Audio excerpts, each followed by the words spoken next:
Shalom, nous allons étudier le Daf Yud Dalet dans Masechet Brachot et nous reprenons à la seconde ligne du Daf Yud Dalet Amud Aleph avec une braïta qui confirme la lecture qu'on avait eue de la Mishnah. Tanya Nemi Achi, une braïta confirme cela. Un Koret Shema ou Pagabo Rabo Gadol Emeinu, celui qui lit le Shema et qui rencontre son Rav ou quelqu'un de plus important que lui, Baprakim, entre les chapitres ou entre les brachot, Shoel Mipene Kavod, il lui dit bonjour justement pour le Kavod, Ve'en Saech Lomar Sheu Meshiv, et il est évident que si c'est son maître ou la personne importante qui lui a dit bonjour, qu'il doit répondre, ou Be'emsa, s'il est en plein milieu d'un chapitre, Shoel Mipene Ira, il lui demande s'il a affaire à quelqu'un qu'il doit craindre, Ve'en Saech Lomar Sheu Meshiv, il est évident qu'il doit répondre. Dit vrai Rabbi Meir, ça c'est Rabbi Meir, et Rabbi Uda nous dit que Omer Be'emsa Shoel Mipene Ira ou Meshiv Mipene Kavod, en plein milieu, il demande si la personne est une personne qu'il craint, mais il peut même répondre seulement pour le kavod, ou baprakim, mais entre les chapitres, Shoel mipena kavod, il demande par kavod, ou meshiv, et il répond à tout le monde. Lechol adam. Be'amin, on a une question ici, que achai, tana de Rabbi Shmuel, Rabbi Chia, mais Rabbi Chia. C'est une question qui a été posée par Achai, qui était celui qui a enseigné les braïtot dans le Beth Midrash de Rabbi Chia. Il pose la question à Rabbi Chia lui-même. Behalel ou Bamegila Mahu. Quel est le statut maintenant du Halel et de la lecture de la Megillah? Est-ce qu'on peut s'interrompre? Et si on s'interrompt, est-ce qu'on s'interrompt de la même manière que dans le schéma? Ou est-ce qu'on peut finalement s'interrompre plus facilement pour ces choses-là? Moshe Afsi, Kaminan Kalbachomer, Kriyat Shema Doraita, Posek Halel Derabana Mi Baya. Première possibilité, si déjà le Kriyat Shema, on a vu que à certaines conditions, en fonction de Rabbi Yehuda, de Rabbi Meir et du statut de la personne en face, on peut s'interrompre. Et le Kriyat Shema, c'est une mitzvah de la Torah, a fortiori pour le Hallel et la Megillah, qui ne sont que midirabanan. Donc le Hallel, c'est évident. Odilma, peut-être que non. Pirsou Menissa, adif. Peut-être que ces mitzvot des Rabanan là, comme elles ont pour objectif d'être mefarsem, c'est-à-dire de faire connaître le miracle qu'il y a eu de la Megillah, ou le Hallel, le miracle de la libération qu'il y a eu à Hanouka, ou qu'il y a eu dans certaines fêtes, eh bien peut-être que finalement, on ne peut pas s'interrompre, encore moins finalement que dans le schéma. Amarle posek ven bekar klum. Réponse, on peut s'interrompre et il n'y a pas de problème à ce niveau-là. Amar Rabba nous dit, Yamim sheyachid gomer bahen et hallel, les jours où le hallel doit être lu de manière complète, et même pour quelqu'un qui est seul, qui n'est pas en minyan, à ce moment-là, on nous dit quoi? Ben perek, les perek, entre deux paragraphes, posek be'emsa. Il y a posek qui s'arrête, be'emsa perek et no posek, mais en plein milieu d'un paragraphe, il ne s'arrête pas.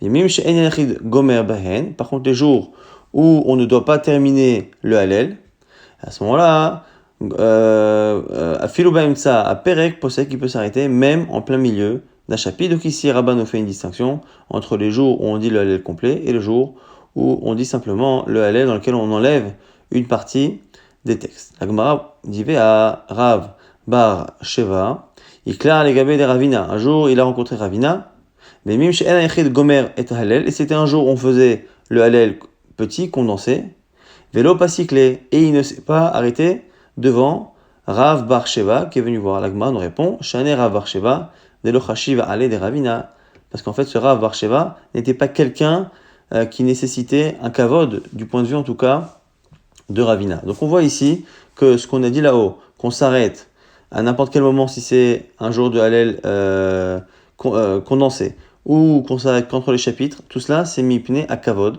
Et puisque Ravina n'avait pas forcément besoin de faire kavod à ce Rav Bar Sheva, eh bien il ne s'est pas arrêté, même si c'était un jour où c'était pas un Hallel complet. Be'amine, on a posé la Sheila ici, Ashi'an Tana de Rabbi Ami. Donc c'est Ashi'an, celui qui a enseigné les braïtot dans le Beth Midrash de Rabbi Ami. Il a posé la question à Rabbi Ami, Asharu Beta'anit Mahu Sheit'om Achila.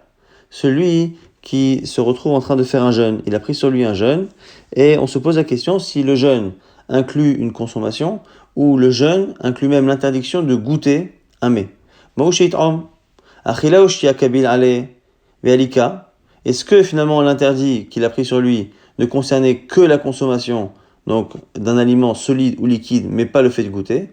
Ou est-ce que quand on prend un jeûne, on s'interdit le profit lié à un aliment, et le simple fait de goûter un aliment qu'on prépare serait interdit?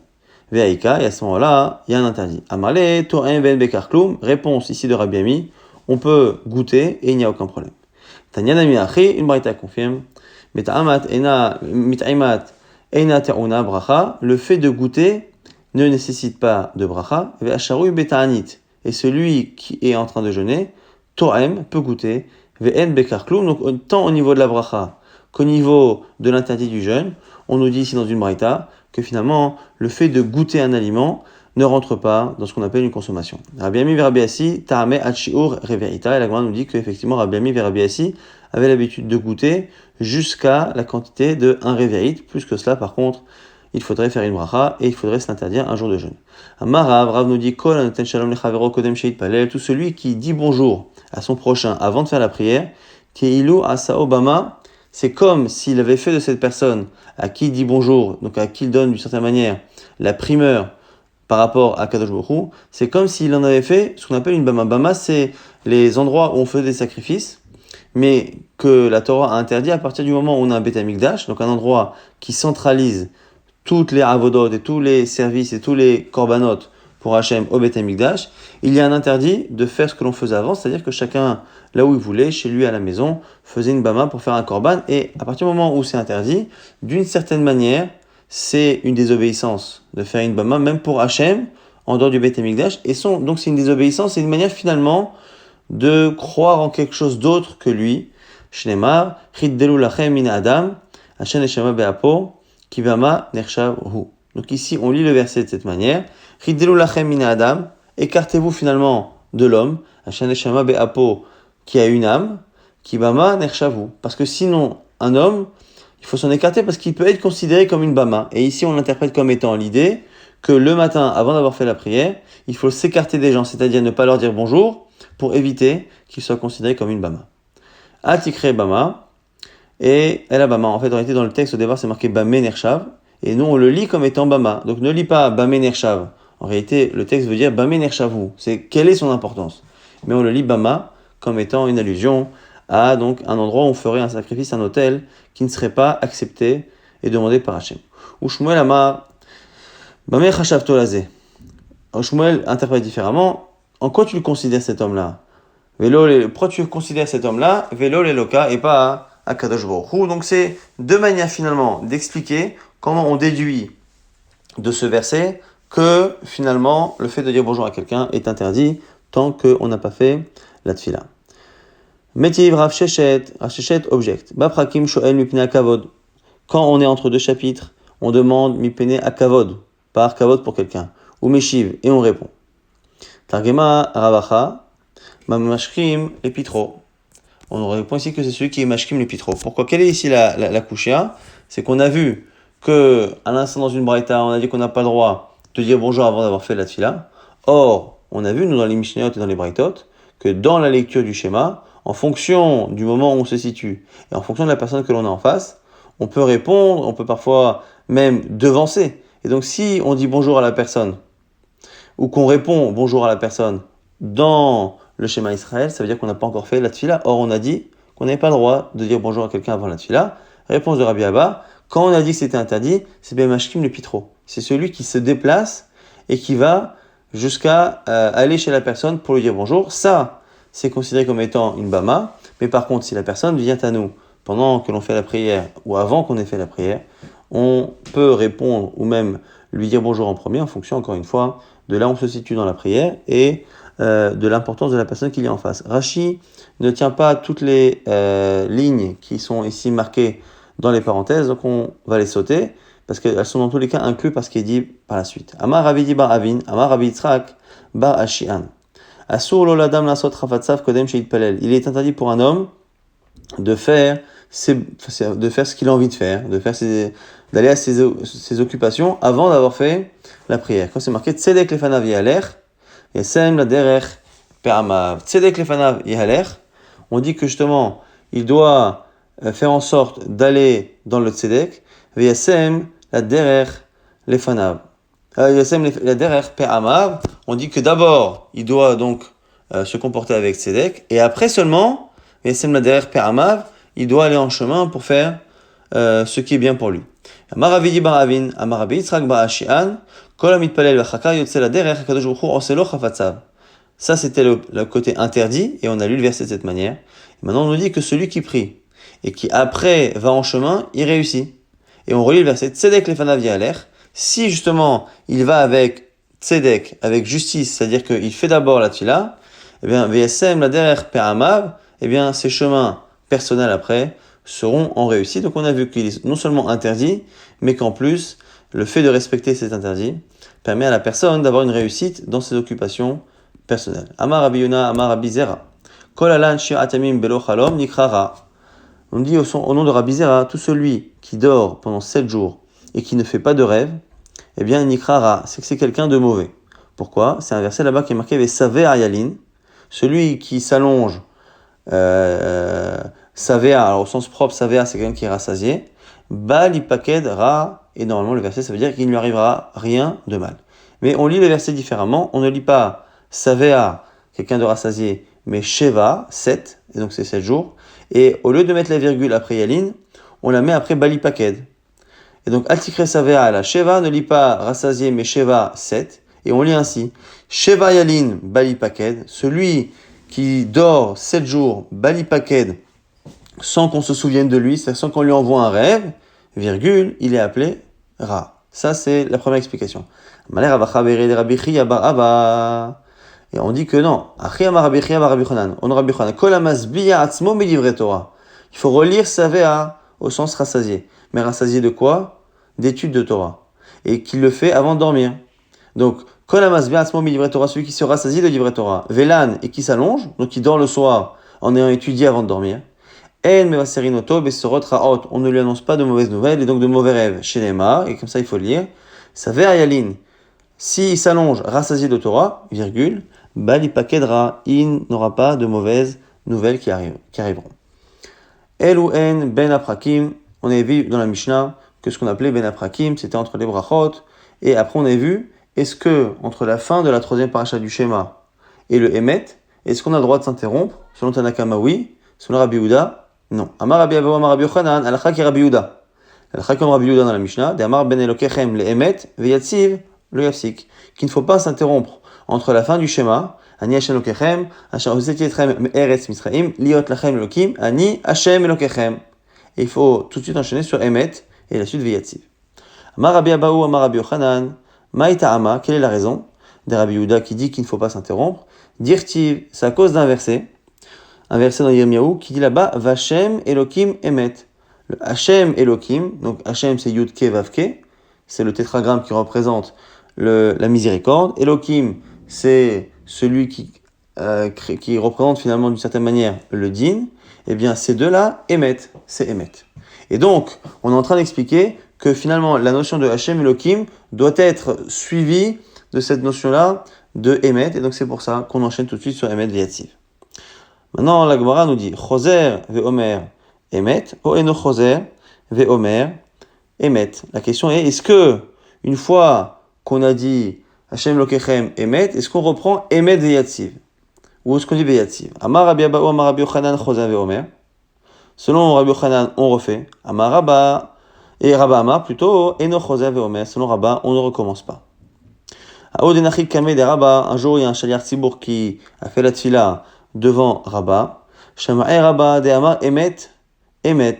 Il a vu Rabba, il a entendu qu'il a dit une fois Emet pour enchaîner sur Hashem Lokechem et une seconde fois pour enchaîner sur Emet Veyatziv. Alors Amar Rabba il a dit, parce que Rabba disait qu'il ne fallait pas le faire, il dit Emet, Ve'emet, Tafsel Ehai. Quand Emet Ve'emet Tafsel Ehai, il dit est-ce que finalement cette personne-là elle a été entraînée par un mouvement de Emet, c'est-à-dire que d'une certaine manière il a trouvé ça déplacé, non approprié de répéter 2 fois d'affilée le mot Emet.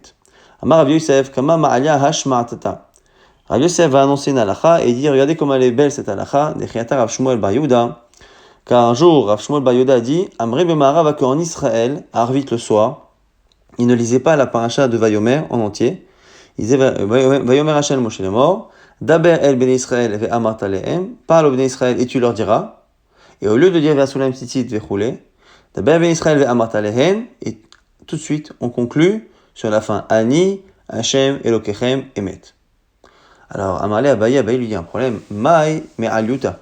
Quelle est la grandeur qu'il y a dans cette halakha? Il y a même un problème à la limite.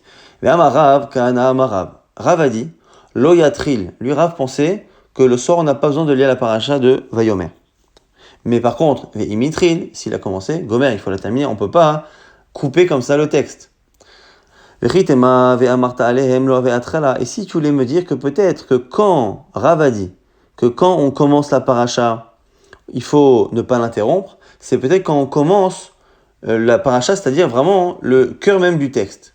Et que là, ici, comme on a simplement commencé en disant l'introduction, Vayomer Hashem Moshe les morts, Hashem a dit à Moshe, Daber ben Israël, Ve'amarta lehem, dit au ben Israël, ouvrez les guillemets, peut-être que comme on n'a pas commencé encore à parler du Tzitzit et de Yetziat Mitzrayim, peut-être que l'on peut être considéré comme n'ayant pas commencé, et comme on n'a pas commencé, on peut directement aller à la fin. La Gemara dit c'est faux. En tout cas, selon Rav. Ve'amar Rav Shmuel bar Yitzchak amar Rav, Rav lui-même disait Daber ben Israël, lo ave atrala, c'est pas une atrala, ve'amarta lehem. Par contre, si tu dis ve'amarta lehem, ave atrala, dès que tu as dit tu leur diras, on est déjà dans le début du texte de Vayomer, et si on est dedans, selon Rav, on se doit absolument de le terminer. La Gemara nous dit Amarav Papa, tu as raison. Ça, c'est si on pense, si on définit le début du texte comme Rava.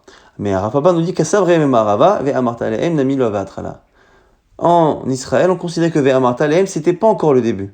Adéamar ve'asul lehem tzitzit, jusqu'à ce qu'on mentionne la première phrase que Moshe Rabbeinu devait répéter en Israël, c'est-à-dire ve'asul lehem tzitzit, ils feront des tzitzit. Et donc, c'est pour ça que on nous dit finalement qu'en Eretz Israël, ils avaient une coutume, c'est qu'ils considéraient que Vayomer Hashem lo Moshe le mort d'Abraham Israël ve'amarta lehem, Hashem qui dit à Moshe de parler au Bnei Israël, on n'a pas encore commencé réellement la paracha de Vayomer. Mais par contre, on a sauté la paracha qui n'est pas nécessaire pour directement aller vers la phrase la plus essentielle, Hashem Elokechem, Emet, et ils trouvaient ça beau d'une certaine manière parce que ça permettait de mettre en relief cette idée de Hashem Elokechem Emet, alors que peut-être que pour ceux qui lisaient toute la paracha, eh bien on avait tendance à mettre l'accent sur Parashat Tzitzit, qui n'est pas concerné la nuit, sur la Yetziat Mitzrayim, et ainsi de suite, et donc du coup, ils trouvaient ça beau finalement qu'on passe directement à ce qui était essentiel pour lui, c'est-à-dire Hashem Elokechem, Emet, et selon, encore une fois, les gens d'Eretz Israël, on n'appelle pas ça qu'on a commencé la paracha sans la terminer, parce que selon eux, la paracha commence réellement quand on rapporte les premiers mots que Moshe Rabbeinu devait répéter, c'est-à-dire Ve'asul lehem tzitzit. Abaye qui est en Bavel, lui nous dit par contre, Amar Abaye nous dit que quoi qu'il arrive, nous on sera obligé de terminer. Donc nous dit Abaye Amar Abaye, il kachanan atrole mitralina. Nous on commence comme ceux d'Eretz Israël, des cas mitralim. Marava comme en Eretz Israël, il commence cette partie-là, on le fait nous aussi. Mais kevan de atrelinan, migmanami et gamrinan. Une fois que on a fait cette phrase que eux disent, comme pour nous c'est un début, et c'est déjà le début de la paracha qui est engagé, on est obligé de terminer, parce que comme on a vu, Amarav kana Amarav, lo yatril, on n'est pas forcément obligé de commencer, veim yatril, mais si on le fait, gomer. Chia barav amar, ani Hashem lokechem, tzarich lomar emet. On nous dit ici, au nom de Rav, celui qui dit ani Hashem lokechem, il doit dire tout de suite emet. Lo amar ani Hashem lokechem, enot tzarich lomar emet. Mais lui dit que le mot emet qui est à la fin, il est forcément lié à Ani Hashem Elokechem. Si on n'a pas dit Hashem Elokechem, on n'est pas forcément obligé de dire Emet. La Gemara dit, mais attends, mais comment on pourrait ne pas dire Hashem Elokechem? Et Abaye a couru Yetziat Mitzrayim. Il faut mentionner le soir Yetziat Mitzrayim, le matin comme le soir, comme on a vu dans la Mishnah, nous de Rabbi Elazar ben Azaria. La Gemara nous dit, on imagine quelqu'un des Amar Achi qui dit ainsi. Modi manachnulach, Hashem nous te remercions, Hashem Elokeinu, notre Dieu, Shotzetanu me'eretz Mitzrayim, qui nous a sortis d'Égypte, ou Viditanu mimbet avadim, qui nous a délivrés de l'esclavage, et tu nous as fait un miracle, des miracles sur la mer, et nous avons chanté pour toi donc la Shira. Et donc celui qui se serait acquitté de la mitzvah de Zecher Yetziat Mitzrayim la nuit, et donc n'aurait pas l'obligation de dire à la fin de la parasha de Vayomer Hashem Elokechem, mais s'il n'a pas l'obligation, il n'est pas obligé de dire Emet. C'est comme ça qu'en théorie on nous apprend au nom de Rav. Tanya Rabbi Shimon Bar Yochai Omer. Rabbi Shimon Bar Yochai nous disait dans une braïta, Bedin hu sheyagdim shema leveaya. C'est logique de commencer d'abord la première paracha du Shema avant la seconde qui est Veaya.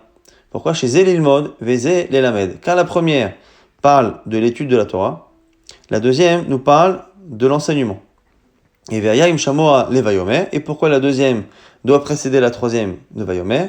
Chez Zelilmod, Zé la asot, ou plutôt on va dire les lamed, normalement on devrait dire que la veaya c'est les lamed pour enseigner, Zé la asot, et la troisième, ça nous parle de l'accomplissement des mitzvot, ve'asu lahem titit, ils feront des titit. Donc là pour l'instant on comprend cette braïta comme étant une manière de comprendre que la première paracha ne parle que de l'étude, la deuxième ne parle que de l'application, et de l'enseignement, excusez-moi, et la troisième ne parle que de l'application, et on accepterait l'idée que finalement, l'un passe avant l'autre, parce que c'est l'étude d'abord avant l'enseignement, et à la fin, la pratique. La Gemara dit à tout schéma, l'ilmod idbe, les lamed, vela asot, l'idbe. Pourquoi dans la première paracha, on ne parle pas également d'enseigner et de pratiquer? Ve active, ve shinantam. Pourtant, c'est marqué, vous enseignerez à vos enfants. C'est marqué ukshartam, urtaftam, et que les divrei Torah, vous les attacherez, c'est les tfilin, urtaftam, vous les écrirez.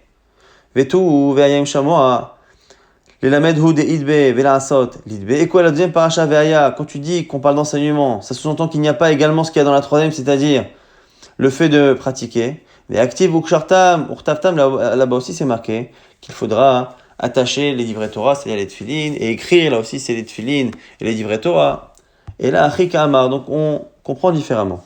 Bedinu, chez Tigdam, shema leveaya, imshamoa, chez Zelilmod ou l'elamed vela asot. Finalement, pourquoi la première est plus importante que la deuxième? Parce qu'elle a les trois notions. Apprendre, enseigner, pratiquer. Veaya imshamoa, pourquoi elle est mieux que la troisième, elle doit passer en premier? Chez Zeyeshbal l'elamed vela asot, car elle a à la fois l'enseignement, pas l'étude mais l'enseignement, et à la fois la pratique. Et Vayomer, en baila la asot, bilvat, alors que la troisième, Vayomer, ne parle par rapport au divrei Torah que de les mettre en pratique et pas de les étudier ni de les enseigner, donc c'est pour ça. Maintenant, la Gemara se pose une question générale. On a une Mishnah déjà qui a dit au nom de Rabbi Yoshua ben Kocha, la raison pour laquelle on parle d'abord de Shema, après Vaya, Vayomer, parce que d'abord on reçoit, on accepte la royauté divine, après celle des mitzvot, et après Yetziat Mitzrayim. Donc pourquoi Rabbi Shimon Bar Yochai a eu besoin d'une raïta de donner d'autres raisons? Mais Tipoklem, il est Rabbi Yoshua ben Kocha. Pourquoi Rabbi Shimon Bar Yochai ne donne pas les raisons de Rabbi Yoshua ben Kocha? Est-ce qu'il n'est pas d'accord? La Gemara dit non. Chada ve'od ka'ama. La kavana, l'intention de Rabbi Shimon Bar Yochai était seulement de rajouter d'autres raisons. C'est-à-dire, et on relit ainsi ce qu'a dit Rabbi Shimon Bar Yochai, d'abord, Chada kedei shekabel alav ol malchut, shemaim tchila, v'chaka yikabel ol mitzvot, ve'ol mishum de idbe aneni mile, acharanaita. Première raison, c'est celle de Rabbi Yoshua ben Kocha, c'est-à-dire que on a d'abord la première parce que c'est accepter la royauté, après c'est accepter les mitzvot, ainsi de suite, et si tu veux d'autres raisons, je te donne en plus, c'est les raisons qu'on vient de citer, c'est-à-dire d'abord l'étude et la pratique et donc d'abord l'enseignement, l'étude, l'enseignement et la pratique, et le deuxième qui n'a que les deux derniers, et le troisième qui n'a que le dernier, c'est-à-dire la pratique. Rav Masheyade Vekara Kreat Shema Ve'anartvin. Un jour on a vu Rav qui a fait Netilat Yadayim, s'il avait les mains, il a lu le schéma, et seulement après Anartvin, il a mis les tefilin. Et là, le sujet jusqu'à la fin du daf, ça va être quand est-ce qu'il faut mettre les tefilin, avant ou après le schéma. Ve'etzalé, donc il a prié après. Ve'chia vidachi, la Gemara s'étonne, comment a-t-il pu faire ainsi? Ve'atania, c'est marqué dans une braïta. Achofer kor lemet bekever, celui qui est en train de creuser pour enterrer quelqu'un. Il est en train d'enterrer un maître, c'est une mitzvah. À ce moment-là, il est patour, mikrat shema, il est dispensé du schéma. Ou minat tfila et de la prière. Ou minat tfilin et donc des tfilin. Ou mikol mitzvot amorot batorah et de toutes les mitzvot de la Torah. Et giazman kreat shema. Là maintenant, la Gemara expliquera qu'est-ce qui change, mais à un moment donné en tout cas, il est dans une situation où il peut finalement laisser la mitzvah à quelqu'un d'autre. Et arrive l'heure du schéma, giazman kreat shema. Relève enotel yadav. À ce moment-là, il pourra, puisque la situation a changé, eh bien, il pourra se laver les mains. Ou manière tfilin, et il mettra les tfilin. Avec kore kratchema, il lit le kratchema ou mitpalel. Alors, avant même de remarquer qu'il y a notre question de base, c'est-à-dire qu'on voit bien qu'on met les tfilin avant le schéma. D'abord, on essaie de comprendre la contradiction interne. Au début, on nous dit qu'il est pas tour de toutes les misotes. Et après, on nous dit que quand arrive l'heure du schéma, il doit se mettre à prier. Alors, Hagoufa Kashia, il y a d'abord une contradiction interne. Recha Amar Patour, au début tu me dis qu'il est Patour, il est dispensé, mais Seifa Amar Chayav, après tu me dis qu'il est Chayav. Allo Kashia, pas de problème. Seifa Betre, Recha Bechad. À la fin de la Braïta, on parle d'un cas où ils sont à deux, et au début, il est seul. Quand il est seul, il sera Patour du début jusqu'à la fin. Si par contre ils sont deux, et qu'à un moment donné il y en a un qui peut laisser l'autre préparer l'enterrement, et que lui s'isole le temps de faire ses mitzvot, eh bien il pourra à ce moment-là se laver les mains, mettre les tefilines, faire le kriyat shema et prier. Mais en tout cas, Mikol Makom, Kasha les Rav. Quoi qu'il arrive, on a un problème avec ce qu'a fait Rav, c'est que Rav, il a d'abord lu le schéma avant de mettre les tefilines. Or, dans cette braïta, on nous dit que dans l'ordre, c'est les tefilines avant le schéma. La Gemara nous dit non, Kerabi Yoshua ben Kocha Zvirale. Peut-être qu'il pense comme Rabbi Yoshua ben Kocha dans la Mishnah, qui a dit dans la Mishnah, Damar Ol Malchut Shamaim Techila, Vachakar Ol Mitzvot, qui a dit que pourquoi on fait la première paracha avant la seconde? Parce qu'il faut d'abord prendre sur soi la royauté divine, avant même de prendre sur soi la pratique des mitzvot. Et donc de la même manière qu'on le fait dans la lecture d'un texte et dans la pensée, eh bien dans la pratique c'est pareil. Il faudrait d'abord lire les textes qui nous font prendre sur nous la royauté divine, et seulement après mettre en pratique les mitzvot, c'est-à-dire mettre les tefilin. La Gemara dit non, c'est pas évident. Et Mardama Rabbi Yoshua ben Kocha le'akdim kriya lekriya. Peut-être que cette logique de Rabbi Yoshua ben Kocha de faire précéder l'acceptation de la royauté divine à l'acceptation des mitzvot, c'est lorsqu'on parle de deux lectures. Je dois lire deux textes, ces deux textes me font penser à deux notions. Alors Rabbi Yoshua ben Kocha nous dit voilà, cette notion dans la pensée, dans la lecture, doit passer avant la deuxième. Mais entre la lecture d'un texte et la pratique, qui nous dit qu'on ne fait pas d'abord la pratique des mitzvot avant kriya la asya mishamatle? Vetu, autre problème. Mi saval Rabbi Yoshua ben Kocha, est-ce que vraiment il pense comme Rabbi Yoshua ben Kocha? Ve'amar Rabbi Chia Barashi, pourtant on a dit au nom de Rabbi Chia Barashi, zimin sagiin, avak amin akame des Rav. Un jour nous étions devant Rav, ou magdi ou mashayade, et il se lavait les mains, varech, et il faisait la bracha, ou matnelan pirkin, et il nous enseignait la Torah, ou manar tfilin, et après il mettait les tfilin, vadar kare kriyat shema. Et après, il faisait Kriyat Shema. Vechitema bedelo mata zman. Et si tu dis qu'en fait, cette histoire-là qui s'est passée avec Rav, la deuxième, c'est parce que c'était pas encore le zman de Kriyat Shema, donc il a d'abord mis les tefilin parce que c'était pas le zman du Kriyat Shema, imken, si c'est ça, mai asadate de Rabbi Chia Barashi. À quoi alors à ce moment-là nous sert cette histoire de Rabbi Chia Barashi, si ce n'est pour nous apprendre une halakha?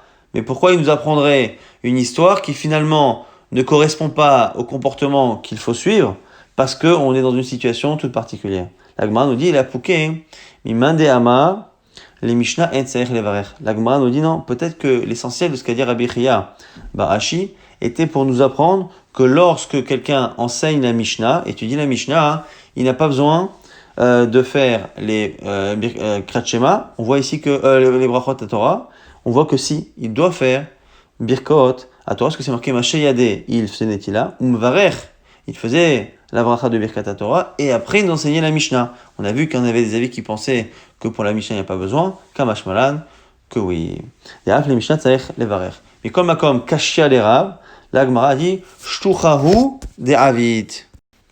C'est-à-dire que le premier enseignement, premier témoignage qu'on a vu sur Rav, on a vu que c'était pas vraiment une halakha, c'est qu'un jour on a vu Rav en train de faire le schéma avant Kriyat Shema, on nous dit finalement c'est son élève, son shaliach, son serviteur qui lui a apporté les tefilines un peu tard, et comme il lui a apporté les tefilines seulement quelques temps après que la misa de Kriyat Shema ait commencé, il n'a pas voulu perdre de temps et rater la misa de Kriyat Shema en son temps, donc il a lu Kriyat Shema, il a mis les tefilines, mais on continue de penser que finalement quand on a le choix, eh bien on met d'abord les tefilines avant de mettre, de faire le schéma, et comme c'est marqué par la suite, Amaroula, kol hakol kriyat shema belo tefilin, tout celui qui lit le schéma sans les tefilines, kilu me'id du sheker be'atzmo. C'est comme si finalement il faisait un faux témoignage contre lui-même. Pourquoi? Parce que lorsqu'il lit kriyat shema, il lit à plusieurs reprises la mitzvah de d'écrire les tefilines et de les porter, et donc il est en train de dire à voix haute qu'il faut les mettre, alors que finalement il ne les porte pas, et donc c'est comme si finalement il s'accusait lui-même. Amar Rabbi Chia bar Abba, Amar Rabbi Yochanan, Rabbi Yochanan on dit Keilu écrive Ola belo mincha. C'est comme s'il apportait un korban Ola sans apporter la mincha avec. Zevach belo nesachim, sans les libations de vin. Donc d'une certaine manière, on est en train d'expliquer sur le Rabbi Yochanan qu'il manque quelque chose dans le Kriyat Shema lorsqu'il n'y a pas les tefilines. C'est deux manières de voir. Première manière de voir, c'est que finalement c'est le texte qui finalement l'accuse lui-même, donc il est en train de dire quelque chose qui l'accuse. Deuxième avis qui dit que c'est d'une certaine manière une manière de compléter la mitzvah de Kriyat Shema, que d'avoir les tefilines au même moment. Et donc sinon, il manque d'une certaine manière quelque chose qui est extérieur mais qui est nécessaire, un peu comme les menachot et les nesachim qu'il y avait dans les korbanot.